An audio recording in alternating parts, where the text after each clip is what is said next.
إن الحمد لله نحمده ونستعينه ونؤمن به ونتوكل عليه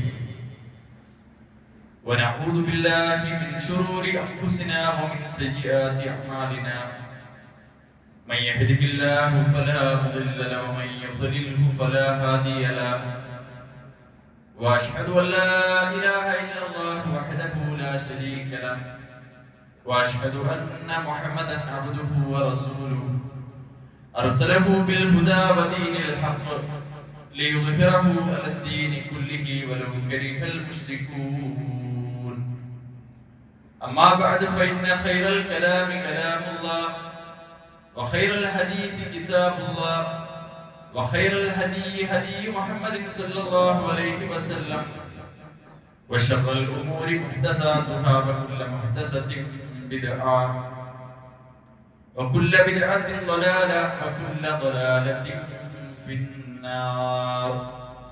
أعوذ بالله من الشيطان الرجيم.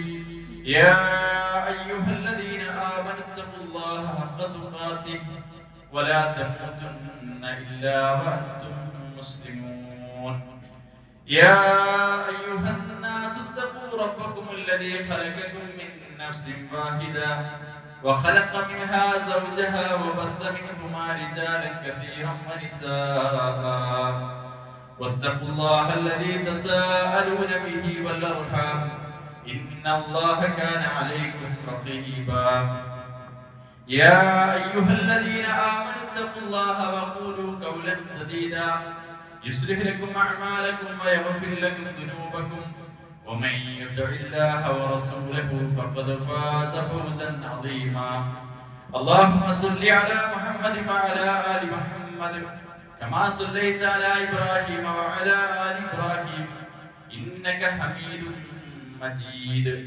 اللهم بارك على محمد وعلى آل محمد كما باركت على إبراهيم وعلى آل إبراهيم إنك حميد مجيد.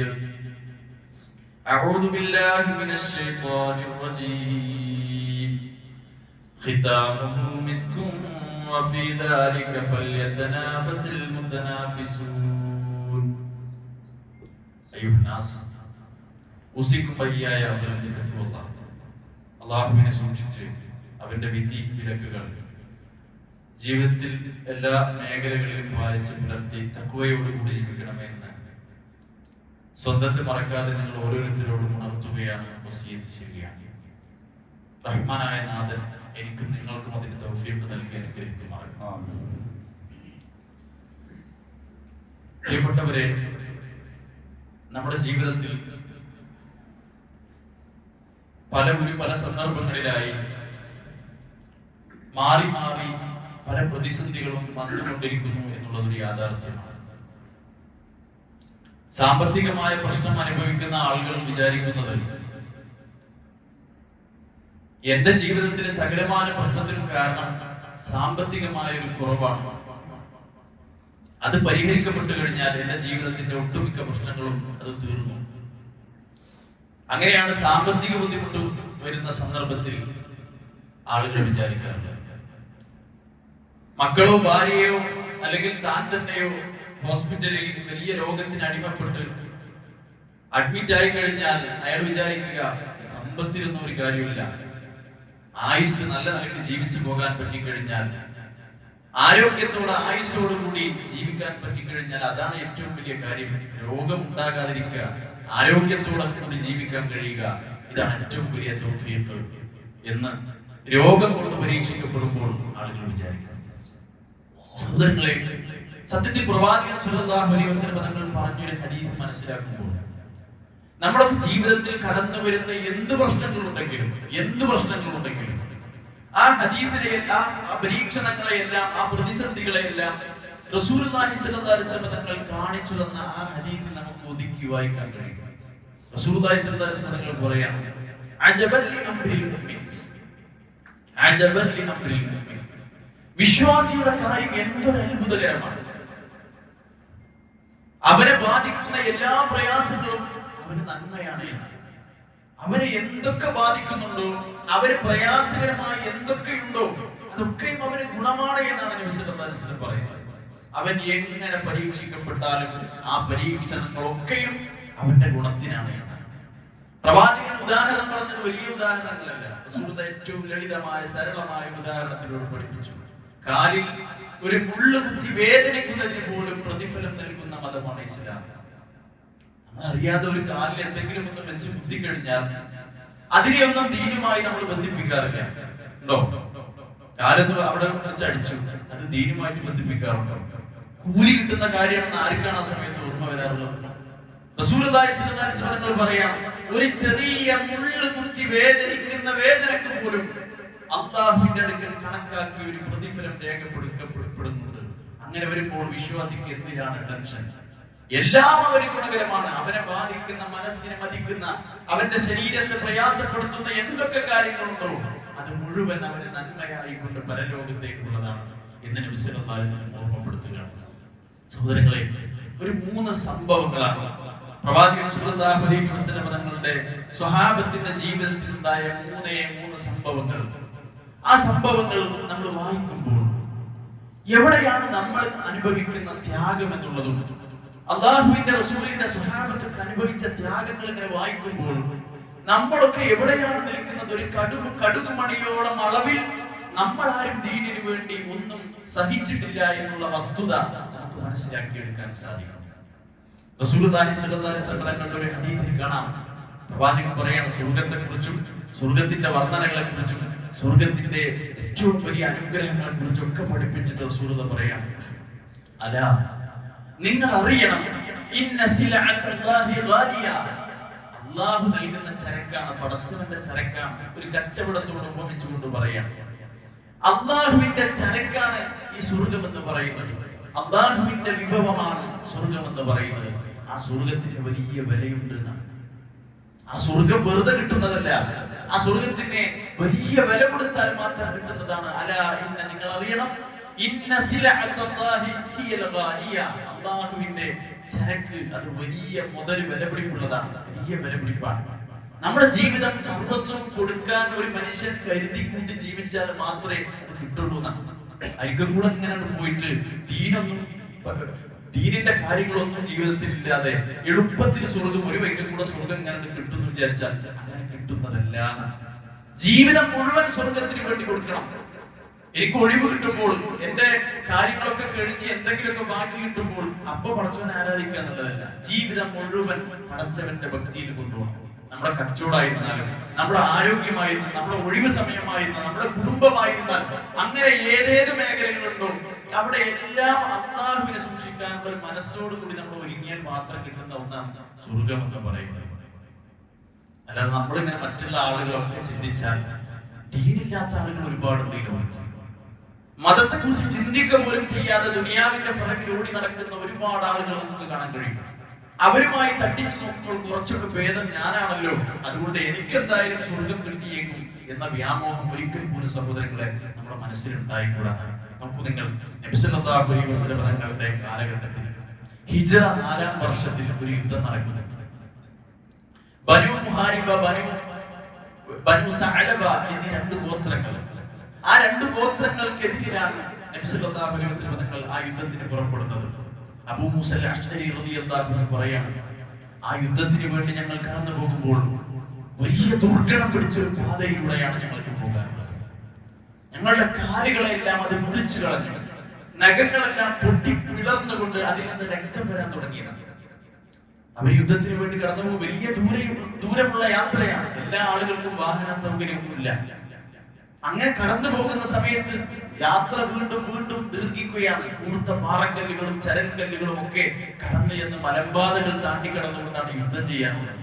ആ യാത്രയിൽ വെച്ചുകൊണ്ട് തന്നെ ഞങ്ങളുടെ എല്ലാം കാലുകൾ കല്ലിൽ തട്ടി ഞങ്ങളുടെ നഖങ്ങളെല്ലാം മുറിഞ്ഞു പോയി രക്തം ഒലിക്കാൻ തുടങ്ങിയതാണ്. ആ യുദ്ധത്തിന് ഒരു പേരുണ്ട് ചരിത്രത്തിൽ, ദാത്തുൽ റിഖാ എന്നാണ് യുദ്ധത്തിന്റെ പേര്.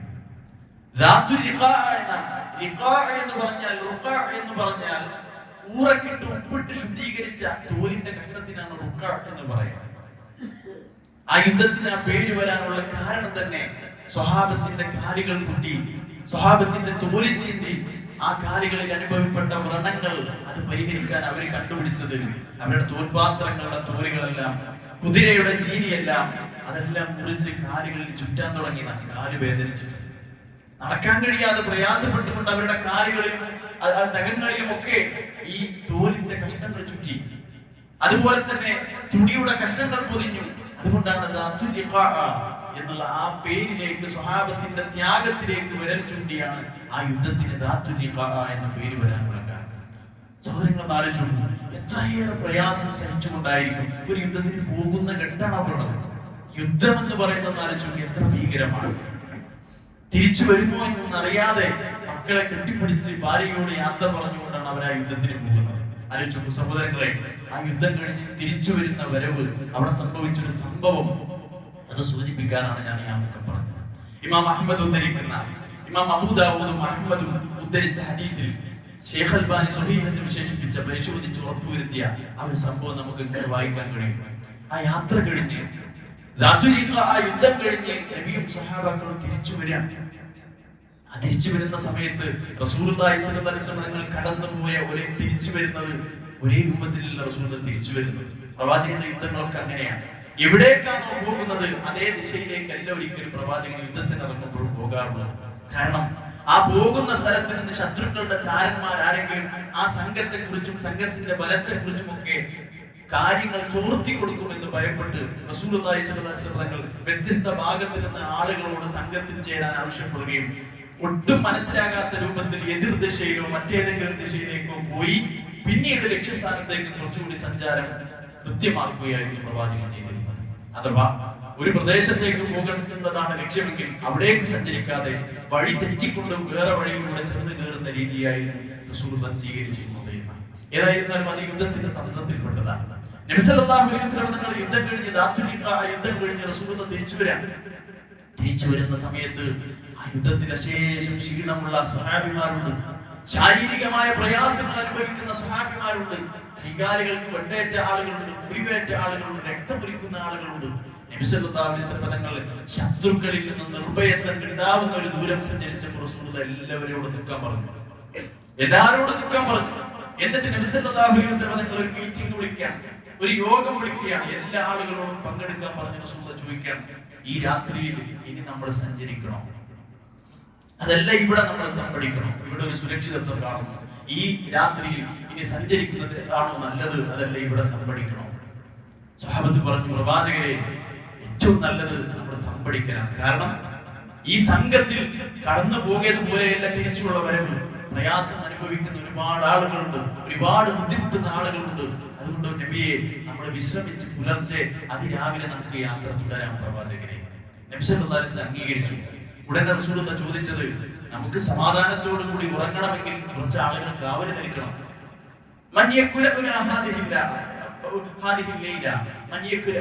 ആരാണ് നമ്മുടെ അഭയം ഏറ്റെടുക്കുക, ആരാണ് നമുക്ക് കാവല് നിൽക്കുക? പ്രവാചകൻ സല്ലല്ലാഹു അലൈഹി വസല്ലമയുടെ ചോദ്യമായിരുന്നു. അബൂ ഹാജിറായ അമ്മാർ ബിൻ യാസിർ റളിയല്ലാഹു അൻഹു എഴുന്നേറ്റുകൊണ്ട് പറഞ്ഞു, പ്രവാചകരെ, ഞാൻ നിൽക്കാം പ്രവാചകരെ. റസൂലുള്ളാഹി വീണ്ടും തുടർത്തുകയാണ്, വീണ്ടും ചോദിക്കുകയാണ്, ഇനിയും ആരാണ് നമ്മുടെ കാവല് ഏറ്റെടുക്കുക? അപ്പൊ സ്വഹാബിമാർക്ക് മനസ്സിലായി, മുഹാജിറായി വന്ന സ്വഹാബിയിൽ നിന്നും ഒരാൾ ഏറ്റെടുത്തു. ഇനി ആ ചോദ്യം അൻസാരികളായ മദീനക്കാരായ ഞങ്ങളെ ലക്ഷ്യം വെച്ചുകൊണ്ടാണ്. അതുകൊണ്ട് മദീനക്കാരിൽ നിന്നും അബ്ബാദ് ബിൻ ബിശ്ർ റളിയല്ലാഹു അൻഹു എഴുന്നേറ്റുകൊണ്ട് പറഞ്ഞു, പ്രവാചകരെ, ഞാൻ നിൽക്കാം. ഈ രണ്ടുപേരുമാണ് അന്ന് രാത്രിയിൽ ഉറങ്ങുന്ന വിശ്രമിക്കുന്ന സ്വഹാബാക്കൾക്ക് കാവലായി കൊണ്ട് നിൽക്കുന്നത്. ആലോചിച്ചു സഹോദരങ്ങളെ, യുദ്ധത്തിന്റെ ക്ഷീണം, യാത്രയുടെ ബുദ്ധിമുട്ട്. നമ്മളൊന്ന് ആലോചിച്ചു, ഒന്ന് കോഴിക്കോടോ അല്ലെങ്കിൽ മംഗലാപുരം ഒക്കെ തിരിച്ചു വന്നു കഴിഞ്ഞാൽ നല്ല സുഭിക്ഷമായ രൂപത്തിൽ ഭക്ഷണം കഴിച്ച് നല്ല രൂപത്തിൽ യാത്ര ചെയ്ത് ആണെങ്കിൽ പോലും തിരിച്ചു വന്ന് നമ്മുടെ വീട്ടിൽ കിടന്ന് അന്നത്തെ ഇശാഇന്റെ നിസ്കാരങ്ങളൊന്ന് ആലോചിച്ചു, എത്ര ബുദ്ധിമുട്ടായിരിക്കും, എത്ര ക്ഷീണമായിരിക്കും. എല്ലാ സൗകര്യങ്ങളുള്ള കാലത്താണ് ദുഃഖമുണ്ടായിട്ട് നമുക്ക് ആ യാത്രയുടെ എല്ലാ ക്ഷീണവും നമ്മൾ അനുഭവിക്കുന്നു എന്നാണ് ഞാൻ പറഞ്ഞത്. അപ്പോൾ അന്ന് അവരെ അനുഭവിച്ചു തീർത്ത 1500 കൊല്ലങ്ങൾക്ക് മുമ്പ് അവരനുഭവിച്ചു തീർത്ത പ്രയാസത്തിന്റെ കഥകൾ എത്ര ഭീകരമായിരിക്കും, എത്ര പ്രയാസകരമായിരിക്കും. നബി സല്ലല്ലാഹു അലൈഹി വസല്ലം തങ്ങളുടെ നിർദ്ദേശപ്രകാരം ഫഅമറൻ നബി സല്ലല്ലാഹു അലൈഹി വസല്ലം റജുലൈനി ബിൽ ഹറാസ റജുലൻ മിനൽ മുഹാജിരീൻ വറജുലൻ മിനൽ അൻസാർ. രണ്ട് സ്വഹാബിമാരാണ്, ഒന്ന് അമ്മാർ ഇബ്നു യാസിർ റളിയല്ലാഹു അൻഹു. ആരാണ് അമ്മാർ ഇബ്നു യാസിർ റളിയല്ലാഹു അൻഹു? ഇസ്ലാമിന്റെ തുടക്ക കാലഘട്ടത്തിൽ വിശ്വസിച്ചവരാണ്. അമ്മാർ റളിയല്ലാഹു അൻഹു പറയുന്ന ഹദീസിൽ കാണാം, റഅയ്തു റസൂലുള്ളാഹി സ്വല്ലല്ലാഹു അലൈഹി വസല്ലം വമാ മഅഹു ഇല്ലാ ഖംസതു അഅഖുദിൻ വംറഅതാനി വഅബൂബക്കർ. രണ്ടേ രണ്ട് പെണ്ണുങ്ങൾ, പിന്നെ അബൂബക്കർ.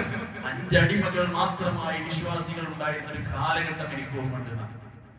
മക്കയിൽ 5 അടിമകളും അബൂബക്കറും 2 സ്ത്രീകളും ഞാനുമല്ലാത്ത ഒരാളും വിശ്വാസിയാകാത്ത ഒരു കാലഘട്ടം, പ്രവാചകന്റെ കൂടെ ഇല്ലാത്ത ഒരു കാലഘട്ടം എനിക്ക് ഓർമ്മയുണ്ട്, ഞാൻ കണ്ടിട്ടുണ്ട് എന്ന് അമ്മാർ ഇബ്നു യാസിർ റളിയല്ലാഹു അൻഹു പറയുന്നത് കാണാൻ കഴിയും. ഇസ്ലാമിന്റെ തുടക്ക കാലഘട്ടത്തിൽ, ഏറ്റവും തുടക്ക കാലഘട്ടത്തിൽ ഇസ്ലാമിലേക്ക് കടന്നു വന്ന സ്വഹാബിയാണ് അമ്മാർ ഇബ്നു യാസിർ റളിയല്ലാഹു അൻഹു. റസൂലുള്ളാഹി പറഞ്ഞു, മുലിഅ അമ്മാറുൻ ഈമാനൻ ഇലാ മുശാശിഹി. അമ്മാറിന്റെ രക്തത്തിലും അമ്മാറിന്റെ മജ്ജയിലും മാംസയിലുമെല്ലാം ഈമാൻ തുളഞ്ഞു നിറഞ്ഞിരിക്കുന്നു എന്നാണ് നബി സല്ലല്ലാഹു അലൈഹി വസല്ലം പറഞ്ഞത്. അമ്മാറിന്റെ രക്തത്തിലും മജ്ജയിലും മാംസത്തിലും ഈമാൻ തുളഞ്ഞു നിറഞ്ഞിരിക്കുന്നു എന്നാണ്. സഹോദരങ്ങൾ, അത്രയേറെ ഫളായിൽ റസൂലുള്ളാഹി സ്വല്ലല്ലാഹു അലൈഹി വസല്ലം തങ്ങൾ പഠിപ്പിച്ച അമ്മാർ ഇബ്നു യാസിർ റളിയല്ലാഹു അൻഹു അന്ന് അവർക്ക് കാവൽ നിൽക്കുന്നത്. രണ്ടാമത്തെ സ്വഹാബിയാരാണ് അറിയുന്നത്. മദീനക്കാരനായ അൻസ്വാരിയായ അബ്ബാദ് ഇബ്നു ബിശ്ർ റളിയല്ലാഹു അൻഹു, അദ്ദേഹം ഇസ്ലാം സ്വീകരിക്കുന്ന, ഇസ്ലാമിലേക്ക് ആകർഷകനാവുന്നതും അദ്ദേഹത്തിന് ഇസ്ലാമിൽ ഏറ്റവും വളരെയധികം താല്പര്യം ഉണ്ടായിരുന്നത് സൂറത്തുൽ കഹ്ഫാണ്. സൂറത്തുൽ കഹ്ഫിന്റെ മുഹിബ്ബായി കൊണ്ടാണ് അദ്ദേഹം അറിയപ്പെട്ടിരുന്നത്. സൂറത്തുൽ കഹ്ഫിനോട് പ്രത്യേകമായ ഒരു സ്നേഹം. വെള്ളിയാഴ്ചകളിൽ പാരായണം ചെയ്യുന്ന ആ സൂറത്തുൽ കഹ്ഫ് അദ്ദേഹത്തിന്റെ രാത്രി നമസ്കാരങ്ങളിലും അദ്ദേഹത്തിന്റെ ഒഴിവുവേളകളിലും ഒക്കെ മറ്റു സൂറത്തിനേക്കാളുമുള്ള സ്നേഹം അബ്ബാദ് റളിയല്ലാഹു അൻഹുവിന് സൂറത്തുൽ കഹ്ഫിനോട് ഉണ്ടായിരുന്നു. ഈ സ്വഹാബിയും ഈ രണ്ട് സ്വഹാബിമാർ അവർ കാവൽ നിൽക്കണം. ഹദീസിൽ കാണാം, ഫലമ്മാ ഖറജ الرجلان التجع المهاجري وقام الانصار يصلي. ഇവർ തമ്മിലുള്ള സംഭാഷണങ്ങളാണ്. ഇവർ ചോദിക്കുന്നത്, നഹ്നു നശുഖു ഹാദിഹി ലൈല. അല്ലയോ അമ്മാറേ, അല്ലയോ അബ്ബാദ്, നമുക്ക് ഈ രാത്രിയെ പകുത്തു വെച്ചാലെന്താ? അങ്ങയും ഞാനും ക്ഷീണത്തിലാണ്. അതുകൊണ്ട് നമുക്ക് എന്തുകൊണ്ട് ഈ രാത്രിയെ രണ്ടായി ഭാഗിച്ചുകൊണ്ട്, ഉത്തരവാദിത്തങ്ങൾ ഭാഗിച്ചുകൊണ്ട് നമുക്ക് വിശ്രമിച്ചുകൂടാ? അവർക്കും പ്രയാസമുണ്ടല്ലോ, അവർക്ക് ബുദ്ധിമുട്ടുണ്ടല്ലോ. അത് മനസ്സിലാക്കിക്കൊണ്ട് തന്നെയാണ് റസൂലുള്ളാഹി 2 ആളുകളെ നിയോഗിച്ചത്. ആ ഉത്തരവാദിത്തത്തിൽ അവർ പങ്കാളികളാകട്ടെ എന്നൊക്കെ നബി സല്ലല്ലാഹു അലൈഹി വസല്ലം തങ്ങൾ അതുകൊണ്ടാണ് 2 പേരെ നിയമിച്ചത്. അവർ പറഞ്ഞു, അബ്ബാദ് റളിയല്ലാഹു അൻഹു പറഞ്ഞു, ഞാൻ ആദ്യത്തെ പകുതി കാവൽ നിൽക്കാം, അങ്ങ് ഉറങ്ങിക്കോളൂ, അങ്ങ് വിശ്രമിച്ചോളൂ, ഞാൻ ആദ്യത്തെ പകുതിയിൽ കാവൽ നിൽക്കാം.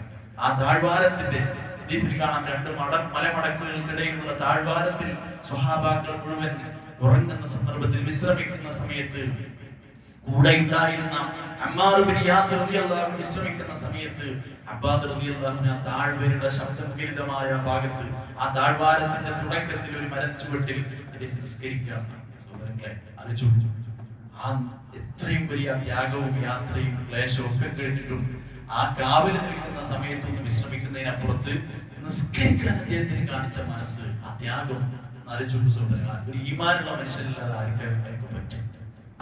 അദ്ദേഹം നിസ്കരിക്കാൻ തുടങ്ങിയതാണ്. അദ്ദേഹം നിസ്കരിക്കാൻ തുടങ്ങിയ സമയത്ത് വിശുദ്ധ ഖുർആനിലെ അദ്ദേഹത്തിന് ഏറ്റവും ഇഷ്ടമുള്ള സൂറത്തുൽ കഹ്ഫ് പാരായണം ചെയ്തുകൊണ്ട് അദ്ദേഹം നിസ്കരിക്കുകയാണ്. അൽഹംദുലില്ലാഹില്ലദീ അൻസല അലാ അബ്ദിഹിൽ കിതാബ വലം യജ്അൽ ലഹു ഇവജാ. അദ്ദേഹം ഇങ്ങനെ ഓതി നിസ്കരിക്കുകയാണ്. ആ താഴ്വാരത്തെ മനോഹരമാക്കി അദ്ദേഹത്തിന്റെ ഖുർആനിലെ ഈരടികൾ ഇങ്ങനെ ഓതി നിസ്കരിക്കുകയാണ്. പക്ഷേ അവിടെ ഒരു പ്രശ്നമുണ്ട്. അവരെ പിന്തുടർന്ന, നബിയുടെ സംഘത്തെ പിന്തുടർന്ന ഒരു ശത്രു, മറഞ്ഞൊരു ശത്രു അവിടെ ഉണ്ട്. അയാൾ അമ്പെടുത്തുകൊണ്ട് അബ്ബാദ് റളിയല്ലാഹു അൻഹുവിനെ കൊല്ലാൻ വേണ്ടി കൃത്യമായി ലക്ഷ്യം നിറവേറ്റിക്കൊണ്ട് അദ്ദേഹം ഇങ്ങനെ പാത്രം പതുങ്ങി നിൽക്കുന്നുണ്ട്. അദ്ദേഹം വീണ്ടും ഓതി നിസ്കാരം തുടരുകയാണ്.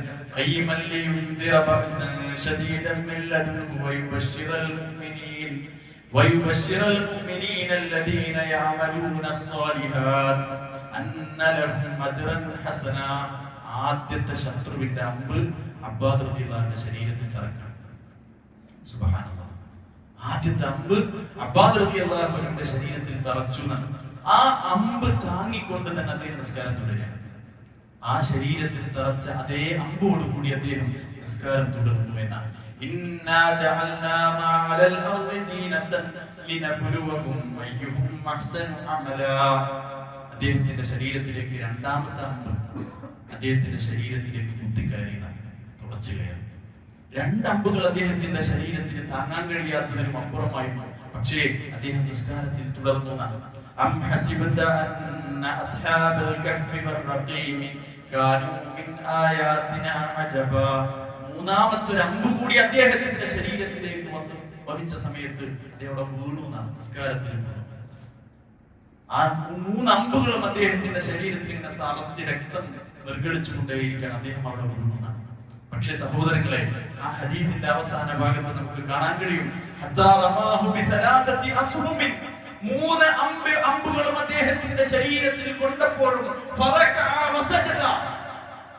ആ 3 അമ്പുകളും ശരീരത്തിൽ പേറിക്കൊണ്ട് അദ്ദേഹം റുക്കൂ നിർവഹിച്ചിട്ടുണ്ട്. ആ റക്അത്ത് പൂർത്തീകരിക്കാൻ ശ്രമിച്ചിട്ടുണ്ട്. സുജൂദ് നിർവഹിച്ചിട്ടുണ്ട്. സുജൂദും റുകൂഉം നിർവഹിച്ച് ആ നിസ്കാരത്തിന്റെ ഒരു ഘട്ടം പൂർത്തിയാക്കിക്കൊണ്ടാണ്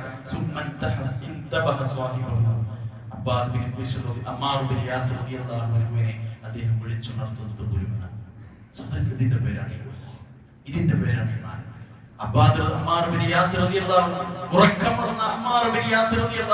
അദ്ദേഹത്തെ മടിയിലേക്ക് കിടത്തിക്കൊണ്ട് അദ്ദേഹം ചോദിക്കുന്ന ഒരു ചോദ്യമുണ്ട്.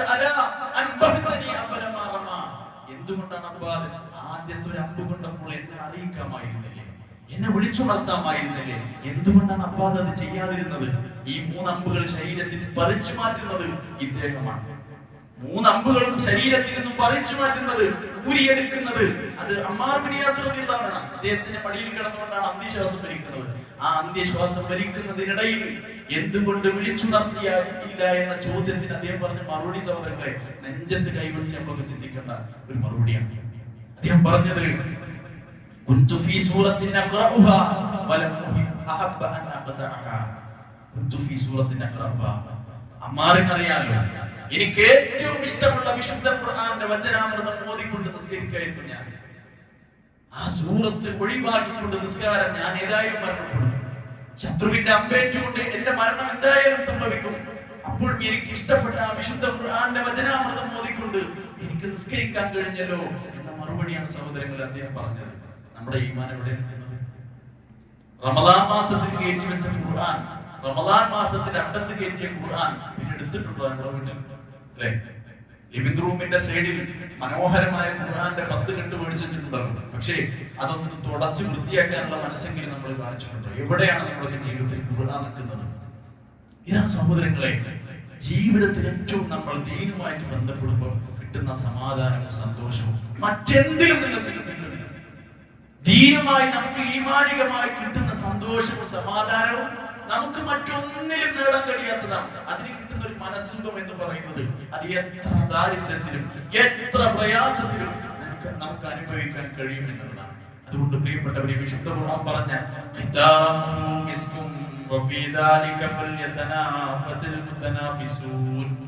മരണം കഴിഞ്ഞ് സ്വർഗീയ ലോകത്തേക്ക് എത്തിപ്പെടുമ്പോൾ കുടിക്കപ്പെടുന്ന ഒരു പാനീയത്തെ കുറിച്ച് സൂറത്തുൽ മുത്തഫിഫീനിൽ പറയുന്നുണ്ട്. കസ്തൂരിയാണ് അതിന്റെ മുദ്രണം. കസ്തൂരി കൊണ്ട് സീനി വെക്കപ്പെട്ട, മുദ്രണം ചെയ്യപ്പെട്ട ആ പാനീയം കുടിക്കപ്പെടുന്ന സമയത്ത് മത്സരിക്കുന്നവരുണ്ടെങ്കിൽ അത് കിട്ടാൻ വേണ്ടി മത്സരിച്ചോളുന്ന, അതിനാണ് മത്സരിക്കേണ്ടതെന്ന് പറഞ്ഞു. അത് കിട്ടാൻ വേണ്ടി മത്സരിക്കണം എന്നാണ് പറഞ്ഞത്. സഹോദരങ്ങളെ, രണ്ടാമത്തെ ഒരു സംഭവം എന്ന് പറയുന്നത് ഇമ്രാൻ ഇബ്നു ഹുസൈൻ റളിയല്ലാഹുവിന്റെ ചരിത്രമാണ്. അല്ലാഹുവിന്റെ റസൂലിന്റെ സ്വഹാബിയായ ഇമ്രാൻ റളിയല്ലാഹു അൻഹു, അദ്ദേഹത്തെ കുറിച്ച് കാണാം. ഷഹീദ മഅ റസൂലില്ലാഹി സ്വല്ലല്ലാഹു അലൈഹി വസല്ലം ഫിൽ ഗസ്വാതി കുല്ലിഹാ. ആയ കാലത്ത്, ആരോഗ്യമുള്ള കാലത്ത് അല്ലാഹുവിന്റെ റസൂൽ സ്വല്ലല്ലാഹു അലൈഹി വസല്ലമയുടെ കൂടെ എല്ലാ യുദ്ധത്തിലും പങ്കെടുത്ത സ്വഹാബിയാണ്. ഹദീസിന്റെ വാചകം ഇങ്ങനെയാണ്. അദ്ദേഹത്തിന്റെ ചരിത്രത്തിൽ കാണാം, അസ്വബഹു ശലലും, അദ്ദേഹത്തിന് ഒരു വാതരോഗം പോലുള്ള ഒരു രോഗം പിടിപെടുകയാണ്.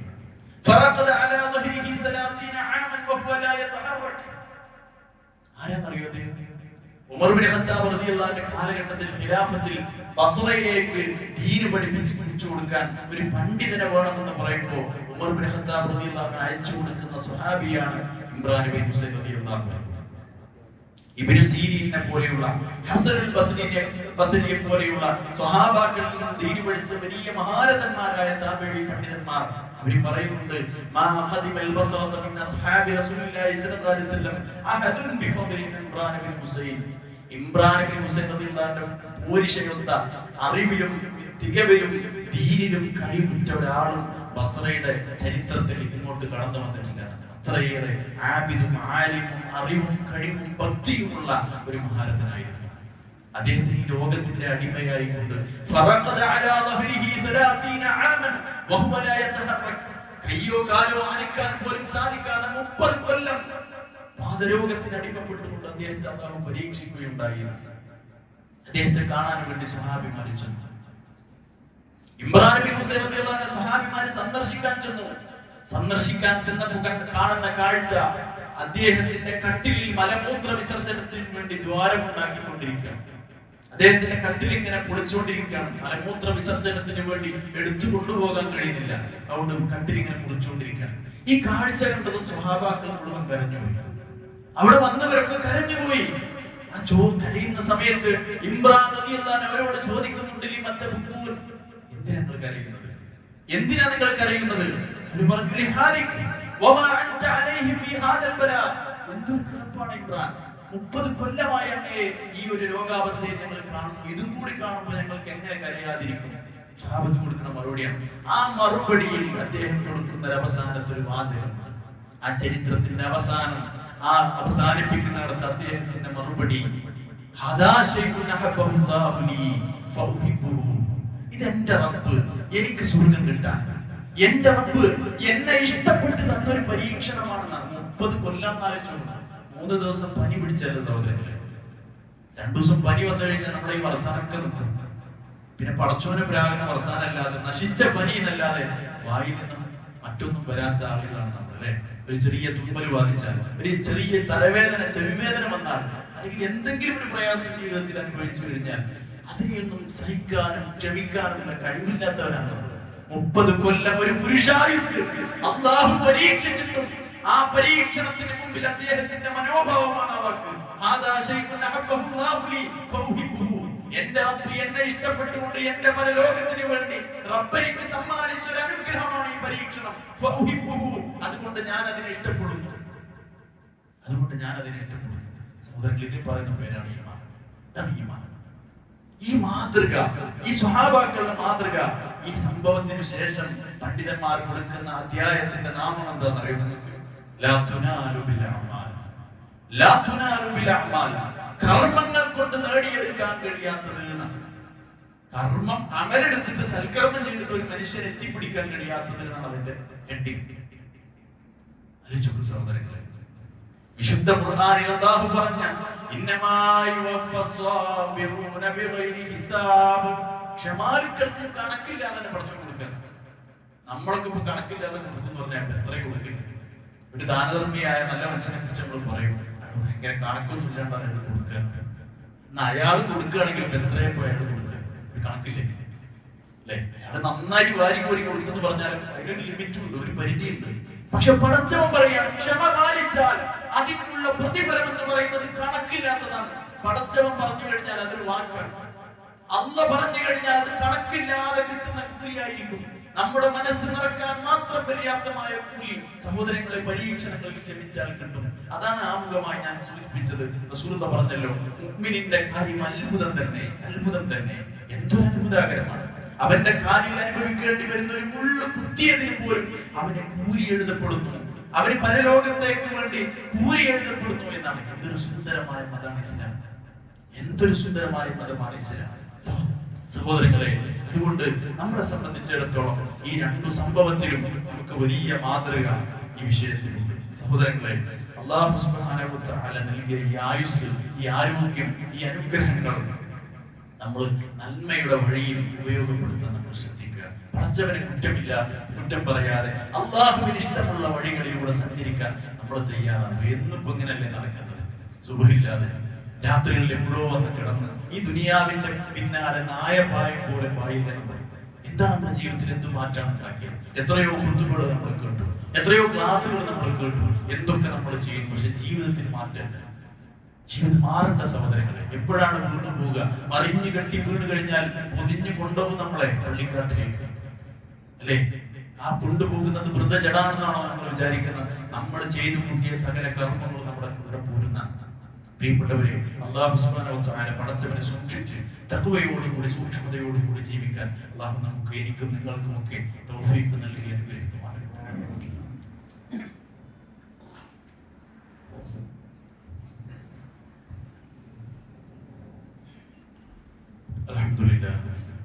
അൽഹംദുലില്ലാഹി റബ്ബിൽ ആലമീൻ والعاقبة للمتقين ولا عدوان إلا على الظالمين ونصلي ونسلم على خاتم الأنبياء والمرسلين ومن تبعهم بإحسان إلى يوم الدين. أما بعد أيها الناس أوصيكم وإياي ثانيا بتقوى الله. അല്ലാഹുവിനെ സൂക്ഷിച്ച് ജീവിക്കണമെന്ന് രണ്ടാമതൊരിക്കൽ കൂടി വസിയ്യത്ത് ചെയ്യുകയാണ്, ഉപദേശിക്കുക.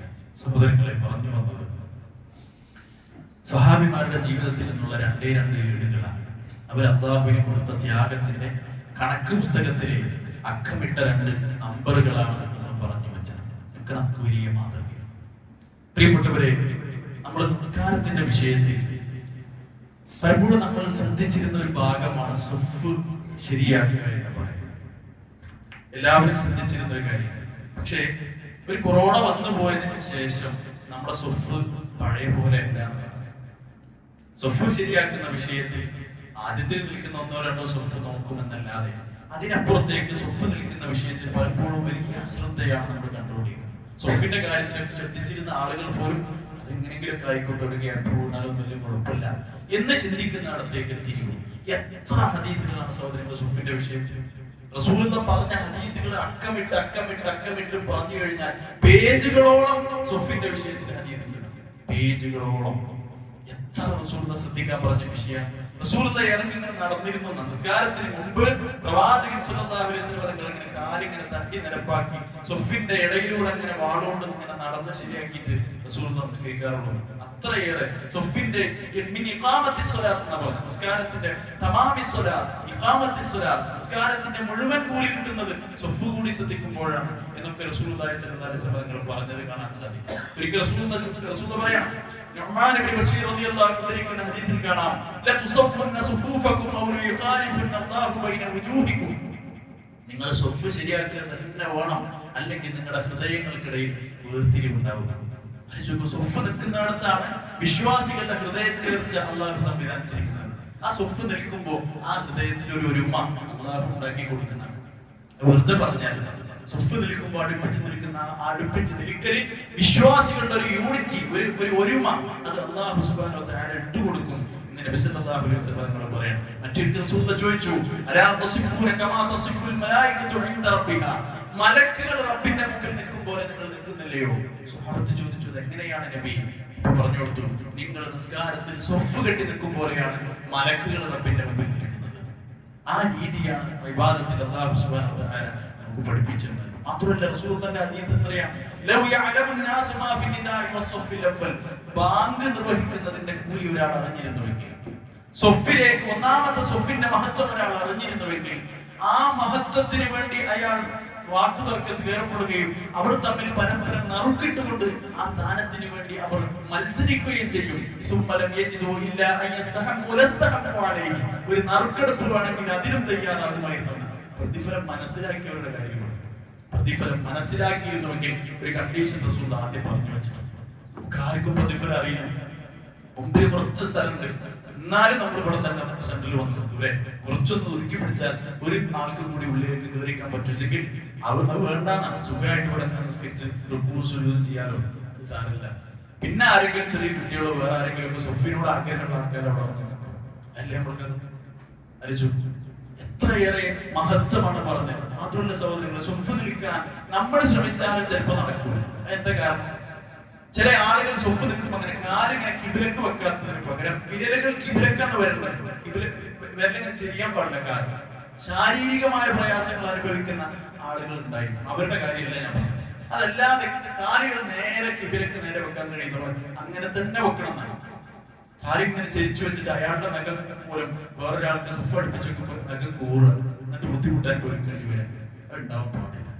വലിയ ആകാരമുള്ള ആളുകൾ ഉണ്ടാവും, ശരീരമുള്ള ആളുകൾ, അവർ അതിനനുസരിച്ചുകൊണ്ടുള്ള കാലുകൾ തന്നെ വെക്കണം.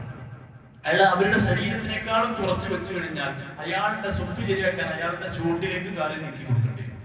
അല്ലെ? ആ മനുഷ്യന്റെ ചുവട്ടിലേക്ക് കാല് ചരിച്ചു കൊണ്ടുകൊണ്ടേരും. സുഫ് നിൽക്കാൻ അത് പ്രയാസകരെ. ഓരോരുത്തരും അവരാൻ ആവശ്യമുള്ള ഒരു സ്ഥലം അത് മിതമായത് സ്വീകരിച്ചുകൊണ്ട് കാലുകൾ അടുപ്പിച്ചു വെച്ച് സുഫ് നേരെയാക്കാൻ നമ്മൾ ശ്രദ്ധിക്കണം. വലിയ പ്രാധാന്യം അതിനുണ്ട്. അതിന് കൂലി ഒരിക്കലും നമ്മൾ നഷ്ടപ്പെടുത്താൻ പാടില്ല. റസൂൽ പറഞ്ഞത് ലൗ യഅലമൂന മാ ഫിൽ അഅതബതി വസ്സുബ്ഹി ലഅതൗഹുമാ വലൗ ഹബ്ബുവാ എന്ന വലൗ ഫി തഹ്ജീരി.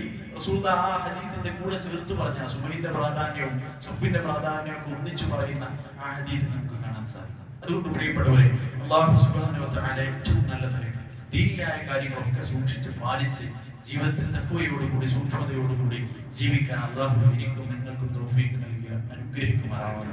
മരണം വരിക്കുന്ന സമയത്ത് ലാ ഇലാഹ ഇല്ലല്ലാഹ് എന്ന കലിമത്ത് തൗഹീദ് ഉച്ചരിച്ച് മരണപ്പെടുന്ന സൗഭാഗ്യവാന്മാരിൽ അല്ലാഹു നമ്മളെ ഉൾപ്പെടുത്തി അനുഗ്രഹിക്കുമാറാകട്ടെ. നമ്മുടെ മഹല്ലിൽ രോഗം കൊണ്ട് പ്രയാസം കൊണ്ടുമൊക്കെ ബുദ്ധിമുട്ട് അനുഭവിക്കുന്ന ആളുകൾക്ക് അവരുടെ കടം അല്ലാഹു വീട്ടി കൊടുക്കുകയും രോഗം അല്ലാഹു ശിഫയാക്കി കൊടുക്കുകയും ചെയ്യുമാറാകട്ടെ. അല്ലാഹുമ്മ ഗ്ഫിർ ലിൽ മുഅ്മിനീന വൽ മുഅ്മിനാത്ത് വൽ മുസ്ലിമീന വൽ മുസ്ലിമാത്ത് വൽ അഹ്യാഇ മിൻഹും വൽ അംവാത്ത് إنك مجيب الدعوات ويا قاضي الحاجات. اللهم أجرنا من النار، اللهم أجرنا من النار. اللهم أعز الإسلام والمسلمين وأذل الشرك والمشركين. ربنا آتنا في الدنيا حسنة وفي الآخرة حسنة وقنا عذاب النار. آمين آمين برحمتك يا رب.